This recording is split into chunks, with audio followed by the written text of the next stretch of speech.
You were born with a sense of well-being, a really strong sense of well-being, but not practiced control of a vibration. You came to practice that vibration and to explore enough contrast to launch new desires.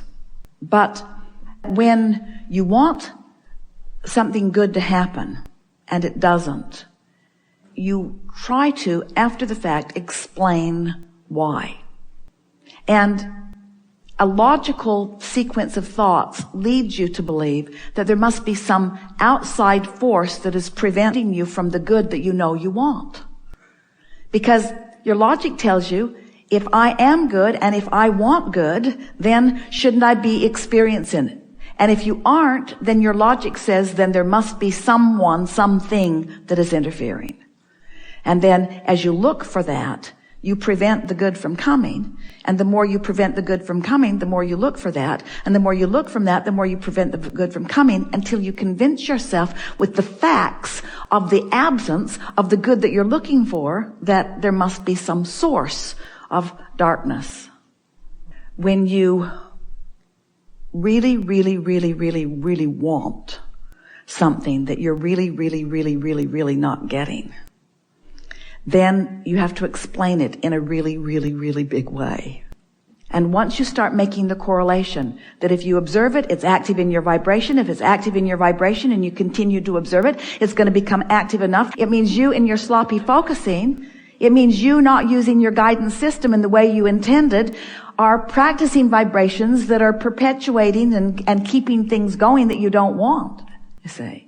It's so lovely once you get this, because then everything that everyone's living makes sense, because their conversation equals what manifests. And you want to say, well, don't talk about that because it keeps equaling what's manifesting. And they don't believe it. They believe that there's outside things that are happening that they need to fear and guard themselves against and protect themselves from. And so there's this philosophy that if I can push hard enough against this thing I don't want, that I will be able to obliterate it, and in its absence there will be well-being. Except you can't push hard enough against it, because the more you push on it, the more you focus on it, the more you activate a vibration, the more it comes to you.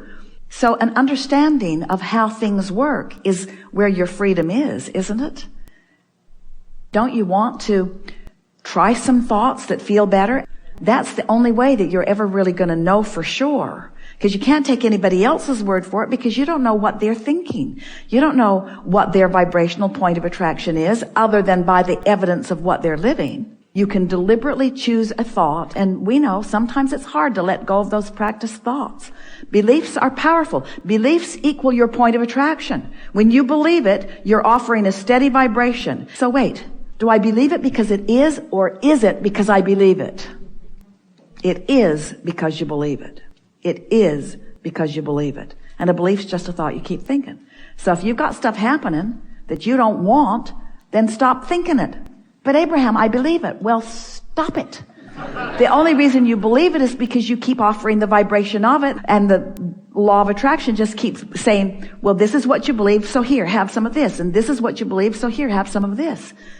Is it hard to believe that you could change your beliefs? Or have you shown yourself that you can soften a vibration, that you can offer a different vibration than you offered before about something?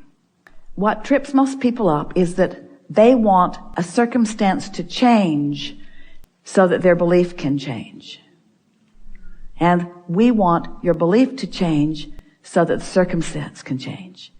And we know that the fastest, most effective way to change a belief is to deactivate it so that it stops producing evidence that you focus on. And in the absence of the evidence, you have a chance to focus on something else. And that's really what going general is.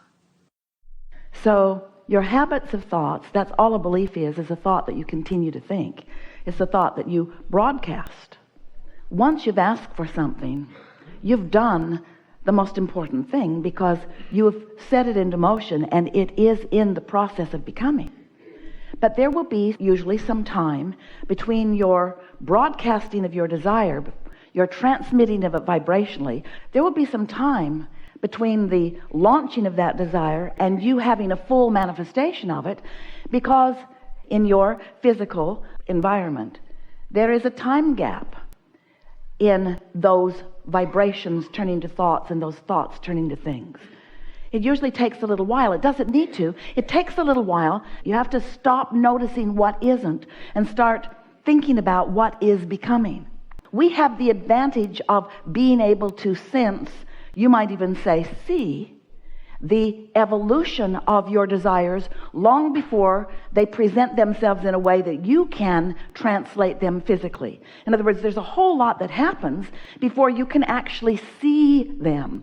And that is so annoying to you because it makes you sometimes wonder if we're really seeing it, because if you can't see it, and yet you give your dogs more of the benefit of the doubt than you do us sometimes, because even though you can't hear what they hear, you believe that they're hearing it. Don't you? They're translating that vibration in ways that you don't. So we want you to accept that there is a vibrational becoming of everything that you have asked for, that you can't see it yet or hear it yet or smell it or taste it or touch it, but it exists just the same. And we want so much for you to know that we have created a way of explaining it to you by calling your creation before it is manifested this vibrational reality. We want you to call it a reality in the moment that you've launched it, in the moment that you feel it, in the moment that it is, because it is a vibrational reality that if you don't deny it, it will become. So we want you to goose up your ability to know it before you see it. We want you to feel it. We want you to know that enthusiasm is you on the trail of it. And if you can keep that up, it will come into something that is visual. Trust that there is a vibrational version of it that is the precursor to the manifested version of it, because that is the way that it is. There is such a powerful frequency of who you are and all that you have become that is emanating to the boundaries of this boundaryless universe, and law of attraction is responding to it and lining up all of the cooperative components in order to give you what you want, but even better, give you all of the wonderful experiences that you will have along the way to what you want, to what you want, to what you want, to what you want. And in those moments of contrast, those are good too, because you do not know clearly what you do want until you have a moment of knowing what you don't want.